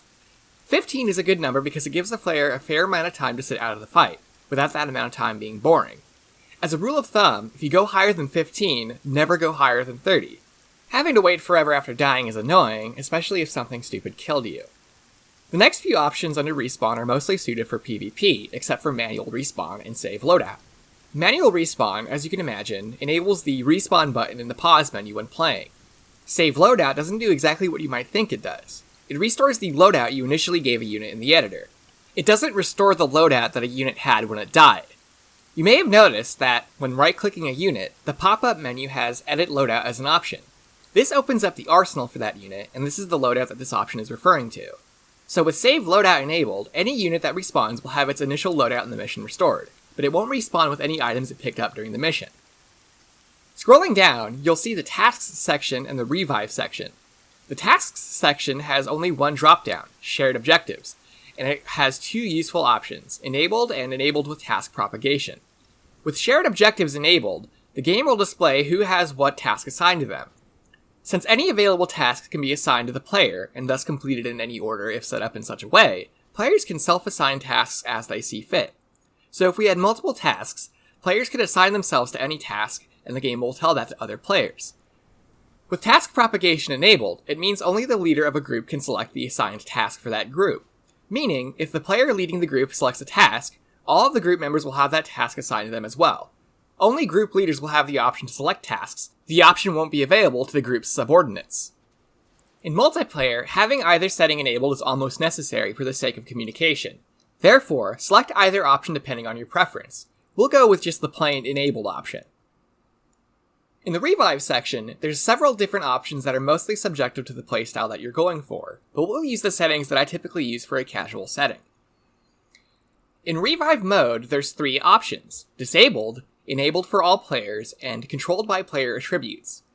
I've never really found a good usage for the third option, and it's best to enable reviving in general, so we'll set it to Enabled for all players. Required trait dictates whether or not a player has to play as a medic in order to revive people. I typically leave this set to none, but setting it to medic allows for a better focus on teamwork. The way this works is that units can have 4 different traits: Medic, Engineer, Explosive Specialist, and UAV Hacker. Most units have none of these options unless their role is obvious, like Combat Lifesaver or Explosive Specialist. Medics can use the Medikit item to fully heal people, Engineers can use the Toolkit item to repair vehicles, Explosive Specialists can use the Toolkit to disarm mines, and UAV Hackers can take control of enemy UAVs with an action attached to the UAV. These traits can be changed in the attributes for a unit in the Unit Traits section. In multiplayer, for ease of access, I typically enable all of the traits except for Medic, but ultimately, what units have what traits is up to you and the kind of mission you want to make. Required items is the next dropdown, and this determines whether or not a player needs a medikit or first aid kit in order to revive. Typically, I enable the use of both the medikit and the first aid kit, but reviving players with this option enabled will consume the first aid kit item just as if you're healing yourself, so keep that in mind and make sure your players have first aid kits available if you have this option enabled. The next 3 options are related to the time it takes to revive someone. Revive duration is the length of the actual reviving action. Typically, I set it to around 12 to 18 seconds. The medic speed multiplayer option means that the time to revive someone is reduced by this multiplayer if the person doing the revive has the medic trait. This setting is useful to keep the medic role viable even if every player is capable of reviving other players. Therefore, I set it to 3 times speed. Force respawn duration is the amount of time that the player has to hold the spacebar to force their respawn when they're downed. I try to set this to a high number so people don't accidentally respawn, and so there's enough time for a medic to spontaneously appear if someone's intending to force respawn. This time can be bypassed entirely by hitting the respawn button in the pause screen if you have that enabled. The next setting is the incapacitation mode dropdown. There's basic and advanced. Basic means any damage sufficient enough to kill a player will result in that player being down, unless they get blown up in a vehicle or something. Advanced means that if a unit takes a low amount of damage, they'll be incapacitated, but if they take a high amount of damage, like a direct hit from a tank shell, they'll be dead entirely. I usually leave this option set to basic to provide more of a safety net like I mentioned earlier. The last option is bleed out duration, which may be obvious, but it's the amount of time a player has before they die. I typically set this to 5 minutes, the highest option. It's damn annoying when you're trying to revive someone and they just suddenly die. Finally, the last section we'll cover in the multiplayer attributes menu is the dynamic groups option. With this enabled, pressing U in-game will allow the player to create their own groups and they can group up accordingly instead of spawning into preset groups like we have in our example mission. This is good for expansive missions or missions that spawn objectives on the fly with scripts, and it's good for missions meant for public lobbies. Now, we'll hit OK to close the attributes menu, and for the next step, we'll open up our destroyed ifrit trigger. Since we're adapting this to multiplayer, we need to enable the server-only option of the trigger. Therefore, only the client hosting the mission will be checking for the trigger's condition. This is useful to minimize the amount of desync in a mission. There's typical lag-related desync like most games have, but in this context, I mean that under certain circumstances, a trigger can activate for one player, but not for other players, which is suboptimal for what we're going for here. If we have only one client checking the condition of the trigger, we can use remoteExec to make sure that the on-activation script of the trigger is triggered for everybody at the same time. Now, this is the part of the tutorial that most people might not survive through, because remoteExec can be incredibly hard to explain and understand. So bear with me, I'm going to try my best here. I'm also going to say parameter a lot. As I mentioned earlier, remoteExec is integral to a multiplayer mission. RemoteEXE is short for remote execution, which sounds like a big scary word and in some cases may very well be, but for Arma's case, it allows one computer to execute commands on another computer within the game environment, which for our purposes will be used to make sure that every player has the exact same experience across the lobbies, as far as the mission's flow and presentation are concerned. In the Destroyed Ifrit Triggers On Activation section, I'm going to delete the first command, which is the show subtitle function, and I'm going to replace it with a remoteEXE version. RemoteEXE doesn't do anything on its own. It pairs with other commands and functions to tell specific clients what to do. In most cases, remoteEXE is used to execute scripts on every client, but it can be used for specific clients too, like the example I mentioned earlier of telling players if their team won or not in a PvP mission. Let's go ahead and dissect this version of the show subtitle. RemoteEXE works by taking a command or function and taking the respective variables of that command, and then broadcasting the command's results over the network. With this usage of remoteEXE, the first parameter is an array containing the parameters for the command that we want to use. This will typically be either a string, an array, or a boolean. In our case, it's the settings from show subtitle as well as the show subtitle function's full name. The parameter following remoteEXE is an array that fine-tunes how remoteEXE is utilized. The first entry in the array is the command we're intending to use, which in this case is spawn. Since spawn executes a function and requires parameters for that function, the first parameter of remoteEXE needs to include both of these things, so they're both contained in an array. For an array as a parameter for remoteEXE, it's only necessary if you're executing a command that has parameters before and after the command, such as set damage or spawn. Therefore, the first entry of the array has the original parameters for show subtitle, which has our exposition text, because this is the preceding parameter of spawn. The second entry is the name of the function that the spawn command will execute, because it's the parameter that follows spawn. Now, For the next two entries in the array of remoteExec's second parameter, after the command we're wanting to use, you'll notice that there's a number and a boolean. remoteExe uses numbers to quickly distinguish clients and the server. Setting this number to 0 will mean that it executes the given command and its parameters for every client on the network as well as the server. This is the default setting, so hypothetically you could have just an array that contains spawn and you'd be fine, but I've left it in to explain my next point. Because instead of using a number, you can use the variable name of an object, an array, a side, or a group. And it'll execute the given command for the client where the specific object is localized to, or it'll execute the given command for players belonging to the given array, side, or group. It's incredibly useful for showing specific people specific information, but because we want the spawn command to execute for all players, leaving it set to 0 will work just fine. The last argument is a boolean, and it's set to false. This determines whether or not the command will be executed for players who joined while the mission is running. This is known as JIP, or Join in Progress. We want to set this to false because this command is only relevant to players at the moment the objective is completed. Anyone who joins in progress will see the briefing screen and will see the task's status anyhow, so if they join well after that task is completed, and this is set to true, they'll see the subtitle text on screen at the point they load into the mission, which can be a little bit disorienting because people probably won't join just before the objective is completed. Now, our tedious work with remoteExe is done for the most part. If you survived, good job. But this mission isn't ready for multiplayer just yet.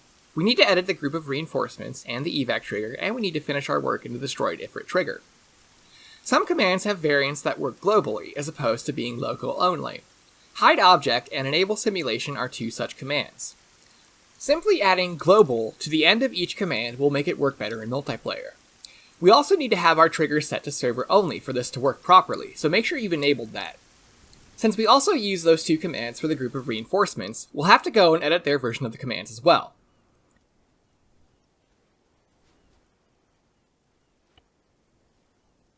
Finally, we're going to go into the evac trigger. I'm going to replace the existing call command with a special variant of remoteExe called remoteExe call. You may notice that the layout looks different compared to how we used remoteExe earlier. Since we're using remoteExe call, we don't need to tell remoteExe that we want to use the spawn command, so instead of putting spawn, we'll put the name of the function that we want to call. Like I mentioned earlier, spawn and call as commands have very subtle differences, and this is one of them. There isn't any remoteExe spawn. Also, as a result, the first argument of remoteExe call is just an array containing the parameters for the end mission function. I'm going to digress a little bit and explain something for those of you watching who are more familiar with the game. There's two versions of the end mission function, end mission and end mission server. End mission has more options for custom endings, such as playing the classic ending music or whether or not the ending type is a failure. End mission server doesn't have these amenities. As a result, we're using just regular end mission, and with remoteExe call, it serves the same purpose as end mission server, but we have more control over the ending. Back in our evac trigger, we need to make sure that it's set to server only as well. Now we'll go ahead and explore the use of respawns. Since we set the respawn type of the mission to respawn on custom position, we can give the players a variety of locations to spawn from, but we'll only use 2 for this mission. In the Modules tab in the Systems menu of the Asset Browser, type respawn into the search bar. Select the respawn position module and place it near the starting position of the players, ideally somewhere behind cover. In its attributes, there's 5 settings. The first one is its name, and of course, this tells the players what the respawn position is. We'll put starting position as the text. Leave the type set to infantry, and in the side drop-down, select blue 4. For the show to drop-down, you can select whatever you'd like, but I'd recommend setting it to the side and its allies. Finally, because this respawn position is available at the start, in the notification drop-down, select disabled. Now, for our second respawn position, we'll place it somewhere near the ifrit. With respawn positions, the module can be a little bit weird. I would avoid putting it in buildings or on top of objects, because it might not function properly. But if you try to do either and it works fine, consider yourself luckier than I tend to be. Since we know the ifrit will have reinforcements move towards it, we need to make sure the respawn point is obscured from that point of view. For its settings, we'll use similar settings to the other respawn position, but we'll set the name to near objective and we'll set notification to enabled. Next, we'll synchronize the second respawn position to the destroyed ifrit trigger. The reason why we're doing this is because any respawn position synchronized to a trigger won't be available until the trigger has been activated. If we didn't synchronize the module, players could hit respawn and respawn next to the ifrit before it's destroyed, which would slightly sequence break the mission. By the time the players have destroyed the Ifrit, they'll either be fighting the enemies defending it, or fighting the enemies coming to reinforce the area. Having a respawn position near conflict areas like this means the players will have the option to respawn relatively close to the front lines, which further pads a safety net in addition to simply being convenient. When you're selecting a respawn position, if the option is enabled, the game will tell you if there are any enemies near that position. So if a player dies in the area but has the option to respawn in or near that area, they'll know what they're getting into, so there's an added degree of risk. In this case, the player can either respawn at the safer starting area or in the middle of the action once the Ifrit has been destroyed. Finally, we need to export the mission to multiplayer. I briefly mentioned how this works in the beginning of the video. To recap, in the scenario option of the menu bar, select the export option, and in the menu that pops out, select the export to multiplayer option. Now, in Steam, go to your library. Right-click Arma 3 and under Manage, select Browse Local Files.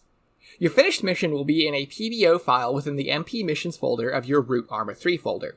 It will also show up in the localhost multiplayer mission selection menu. You can send this file to your friends or publish it somewhere on a website in order to share it. Also, anyone who joins a server hosting this mission will automatically download the mission when joining. Keep in mind, if you make any changes in the mission, you'll have to re-export it and do all of these steps again. So make sure you thoroughly test the mission by hitting Play Scenario at the bottom right of the editor screen. Back in the editor, under Play in the menu bar, you can also host a local host server and test within a multiplayer environment without exporting to PBO. If you have a very patient friend, they can join you for bug testing with this method.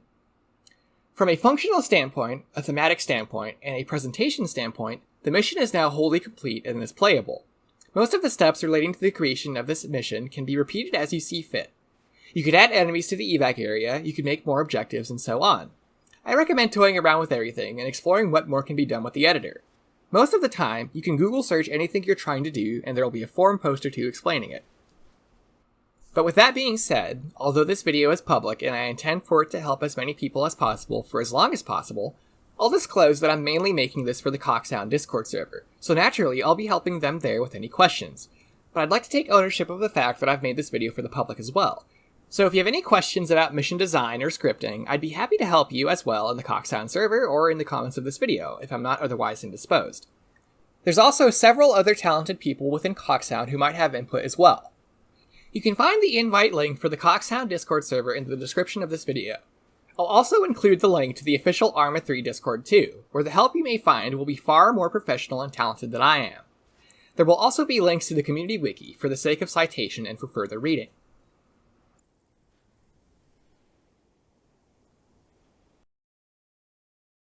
Now, I could end the video right there, but I'm not quite finished just yet. I'd like to talk about the design of multiplayer missions. Game design is something I'm passionate about, and Arma is my way of exploring that passion.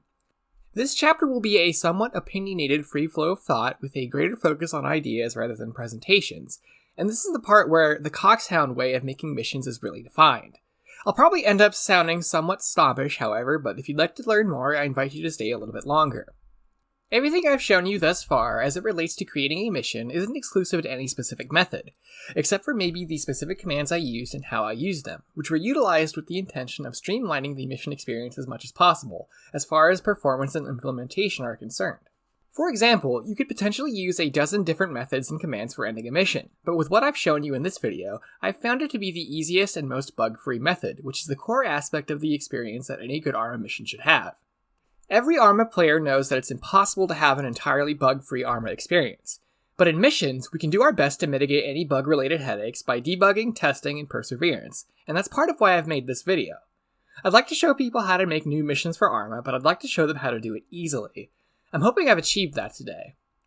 With the example mission we made today, I recommend you recreate the mission yourself from memory, without following this tutorial until you need to, so you get a good understanding for how mission creation is done.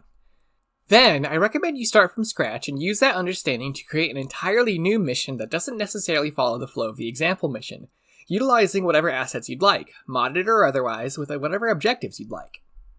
You'll end up wanting to do something that isn't covered in this tutorial, and you'll try to figure out how to do that something by yourself, one way or another. That's how I learned mission making, by following tutorials, by researching forum posts, and experimenting with what I learned. Start with simple questions like, how do I get a helicopter to land, and go from there. If you think any question you have is a stupid question, then it probably is. But that's okay, because Google is good for solving stupid questions, and any good craftsman is happy to answer stupid questions because they themselves posed these stupid questions at one point or another, and they understand whoever asks a stupid question is simply trying to learn. Therefore, there are no stupid questions. Anyhow, as stated in the intro, the COXHOUND way of making missions is primarily geared towards small missions for small groups of people, which also tends to be a lot of the groups who play Arma. So there's value in providing a defined and easy to follow way that caters to that kind of group. I'll explain further. We'll start by determining the type of mission you want to make, and we'll use examples from the COXHOUND missions mod. You don't have to play these missions yourself to get an idea of them. What I explain will work. Most missions made by COXHOUND members typically follow one of two ways. There's linear missions and open-ended missions. Both take advantage of passive engagement and active engagement in different ways, and some of them blur the line between linearity and non-linearity. It's also worth noting that these missions, for the most part, weren't designed with the nuance of those ways in mind. Typically, someone had a good idea and made it into a mission, and however that mission plays out is what sounded most entertaining at the time. But because most of our missions were designed in similar ways, and built upon the lessons learned of the preceding missions we made, certain themes and methods can be seen across several different COXHOUND missions, which is the basis for my concept of linear missions and open-ended missions. Now, to be fair, most of us had the ideas of linearity and open-world gameplay in mind when it comes to game design, at least conceptually, but until recently, there wasn't ever an absolute definition of how we apply these concepts towards Arma mission making. Having concretely defined these ideas, I'll now explain them in depth, but let me reiterate, this isn't the only way you can make an Arma mission. This isn't an exhaustive method that will do what you need it to do all of the time. Following this method is what we've found to work best for what we are, a small group of people playing a game within a short amount of time. You don't have to say, I'm making a COXHOUND style mission and stick with that idea. You should just say, I'm making a mission for a small group of people, and you may find out that you have a better method in mind for meeting that requirement. None of what I'm talking about here is relatively groundbreaking, but putting names to ideas and concepts like this will help define these ideas mentally, and that'll make thinking about it a little bit easier and constructive. Starting off, linear kinds of missions will have all of their tasks occur or otherwise play out sequentially. The tasks in the mission will either be completed in a certain order, or the completion of the tasks follows a natural flow. This is useful for railroading players in a particular way and controlling what kind of challenges they face. A good example of a linear mission is The Bust, where COXHOUND Special Forces have to raid an illegal convention. The players start off at the Malden Air Base, they gear up, and then they board AI helicopters which fly them to the abandoned island to the southeast of Malden. Then, they rappel out of the helicopters over the island and have to complete 3 tasks. Although the tasks can technically be completed in any order, the area the players rappel into, the placement of the objectives, and the general shape of the island altogether result in the mission playing out linearly, with the players first completing the Clear the Convention Grounds task, then the Destroy the Servers task, and finally the Secure and Hold the Hotel task. Since the AI takes the players to where the mission occurs, they're therefore railroaded into the mission right next to a task. Naturally, by playing the game, the task will be completed. Out of the next 2 tasks, one is closer than the other, so naturally it becomes the next one. The key word I'm using here is naturally. A good linear mission has a degree of natural progression, because it lends well to immersion and to the experience as a whole. If you play into that and design your mission around the fact, it's a far more enjoyable experience for your players. With this mission, players start in a passive engagement state, and are then slowly railroaded into an active engagement state. They gear up at the arsenal, board the helicopters and sit for a bit, then they head right into battle. There's a good amount of theatrics scripted into the mission along the way to build towards that active engagement. Then the players have to travel a short distance to the next task, and then they have to plan their execution of completing that task. Along the way, there's a few patrols to keep them hooked and alert. Altogether, the players have the ability to start the mission on their own terms, and then they're given a sort of shock and awe introduction to the mission. The execution of the subsequent tasks more or less follows the same concept. They can move to complete the next objective at will whenever the last one is completed, which means that the transition from passive to active engagement is within their control. Another good example of a linear mission follows the same sort of concept. Walk in the Woods is a mission where COXHOUND Special Forces conduct a raid on some weird cultists. Although the mission starts almost in the middle of Chernerus, there's only one task available at the beginning of the mission, where the players have to use explosives to destroy an ammo dump. 2 more tasks show up during the mission's progression. As a result of the mission being landlocked, there's multiple paths to reach the main task, but ultimately, the players go one way, and most commonly when this mission is played, people head directly west of the starting position, because that's the easiest way to get to the objective. With that in mind, there's a concentration of enemies ahead of the players if they decide to go west from the starting position. With careful planning, players may choose to circumvent the AO entirely to reach the task, which has some navigational challenges with a few patrols and a couple of roadblocks, but altogether they'll avoid the bulk of the enemy AI. Inversely, going straight to the task from the starting point has the most combat and therefore the most active engagement. It's also the easiest way of getting there. Players seeking passive engagement will carefully plan the execution of the mission, but players seeking active engagement will head right in. Designing a mission with both of these types of engagement in mind will cater to the playstyles of most people playing the mission, but it's a little bit tricky to pull off. Whichever path the players take is the only path, because it leads straight to the first task, which reveals 2 more tasks. Players have to kill a commander, and then subsequently they have to leave the area along a certain route, which altogether creates a linear experience. Furthermore, because the ammo dump has to be destroyed, players have to bring some sort of heavy ordnance or otherwise find some over the course of the mission, which generates passive engagement. Now, compared to a linear kind of mission, an open-ended kind of mission is non-linear by nature, as you can likely guess. Most, if not all, tasks are available in the mission and can be completed at will at any time in any order. In COXHOUND, the certified Hood classic example of this is the mission called Mafufta Work.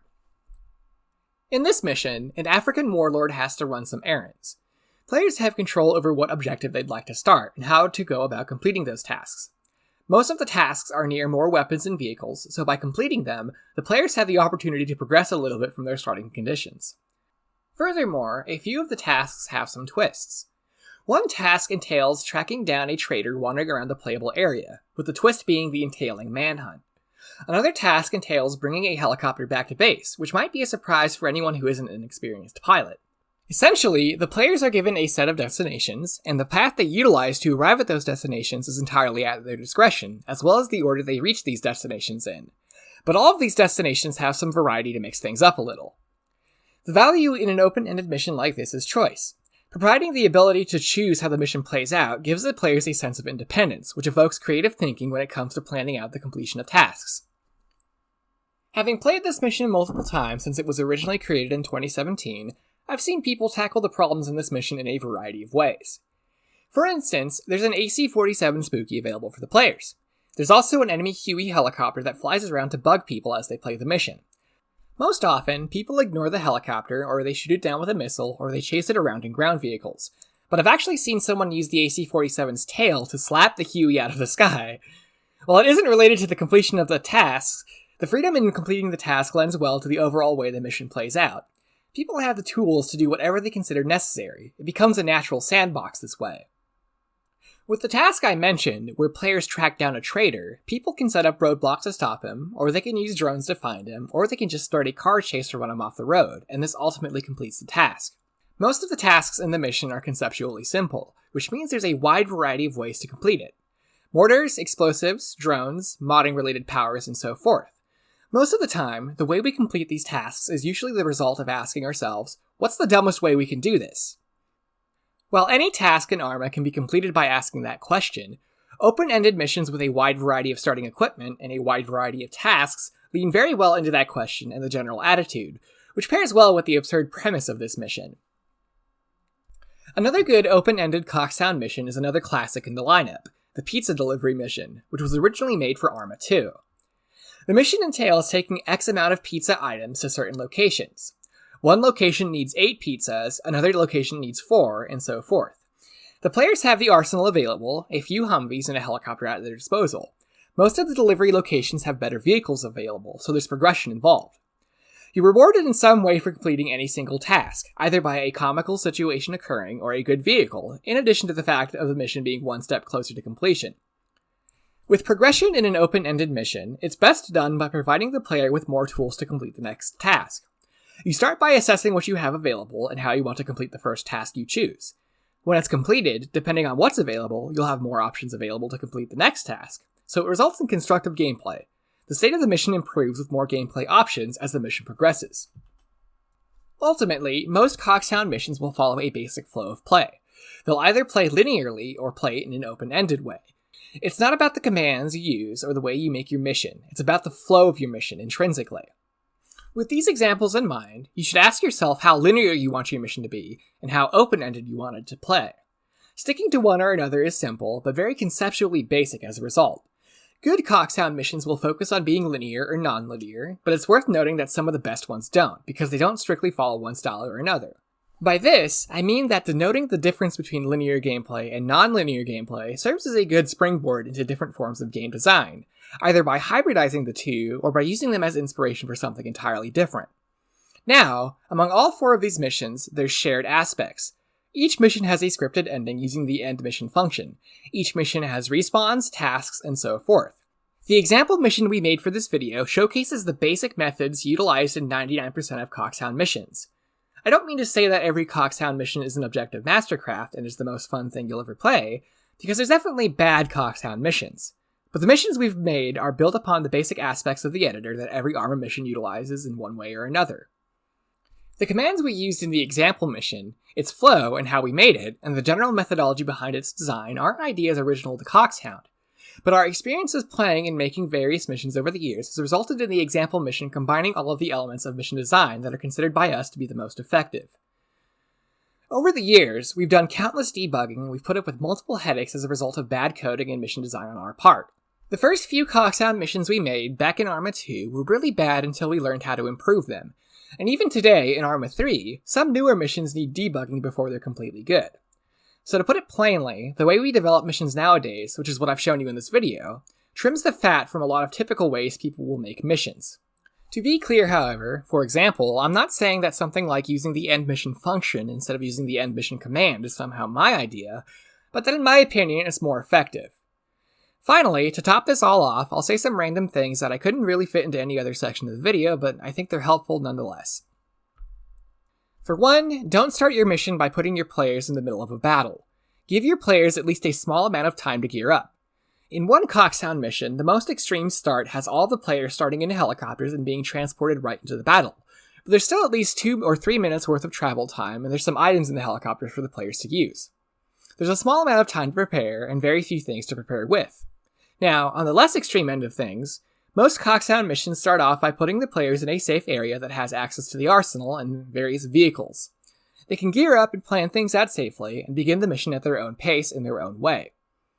Although multiplayer missions will start in the briefing screen, a relatively safe start after the briefing screen with the option to prepare ultimately plays perfectly into the concept of passive engagement, because the briefing screen allows the players to understand the premise and execution of the mission, and starting the players in a safe area with things available in the mission will give them time to plan out the way they want to try playing the mission. People can prepare loadouts, prepare UAVs, prepare emplacements, stock up vehicles, and so forth. Time to prepare gives padding to the concept of a safety net, and it allows players to try new things, which adds a great deal of replayability to your mission. Furthermore, it gives people more time to load into the game if they have slow connections or terrible computers. Secondly, avoid the use of optional objectives. Every objective or task in the mission should contribute to the completion of the mission in one way or another. If the mission can be completed without the optional objective being completed, then the mission will be completed without it, and you'll have wasted your time by putting it into the mission unless it's ultimately necessary to the overall completion of the mission. If you want optional objectives, the best way to implement them is to provide additional toys or gimmicks in the sandbox as a reward. Things like more vehicles or weapons, or a shooting gallery with little risk of return fire. The worst way to implement optional objectives is to reward the players with some sort of intangible thing, like AI support, less enemies, a good tactical position, etc. Those are just some examples of bad optional objectives I've seen. In multiplayer, friendly AI just results in friendly fire from the AI or towards the AI, less enemies in the mission can be achieved by playing the game and shooting them, and if you remove enemies without shooting them, then there's less game to actually be played. And good tactical positions shouldn't be advertised to the player. They should be discovered or considered at the player's discretion. Thirdly, take advantage of the presentation of your mission, but don't go overboard. Most of the time, unless you're reading your carefully crafted briefing aloud to the entire lobby, nobody reads the briefings, and if they read at all, they're reading the tasks menu. Still, you should write a briefing using commands, the create diary entry module, or the mission attributes menu, but it should only contain the most pertinent information. Things like what to expect, what is going on, why it's all going on, and who is making it all happen, so it rewards the players who want to be engaged. Don't lore dump a short novel about your fictional country or PMC or whatever. If you enjoy writing about these things, write them anywhere but in Arma Mission's briefing, because the information in a briefing is ignored sooner than the warnings you can read about smoking. If people are engaged and curious about it, then you can take advantage of that using Google Docs or Microsoft Word, and then any passion you have for writing can be better explored and conveyed and enjoyed in places like a Discord server or elsewhere, because you can use your writing to your advantage to cultivate discussion and activity in those places. Finally, at the end of the day, simpler missions are just as fun as complex missions. This is probably the best advice I can give you. You don't need to make a big mission and spend a lot of time on it for it to be enjoyable. Sometimes, simply walking somewhere and shooting a bunch of guys can make for a fun time. The example mission we made today, in its completed state, can be fun just as it is, for example. Also, on that note, if you're more experienced with Zeus, I would still recommend trying out the editor based on this premise alone. The editor is a lot more versatile than Zeus, and you can even use the editor as a testing ground for something you might want to do in Zeus. With all that having been said, I'm going to consider this a good stopping point. This video has been worked on over the course of several months, involving about 50 hours of work, and a multitude of real-life hardships have gotten in the way.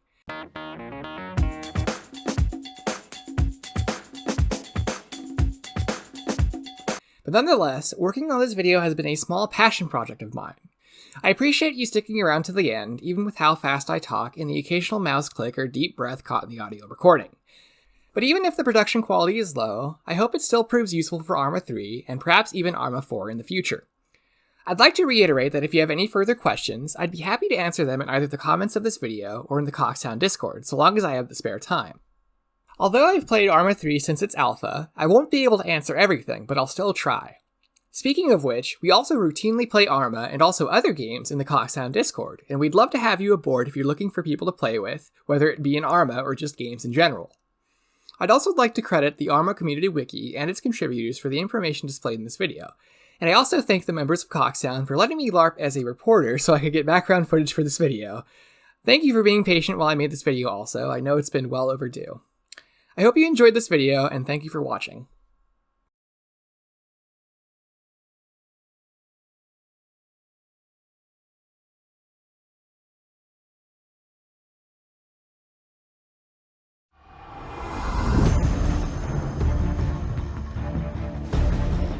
A spaceship, you say?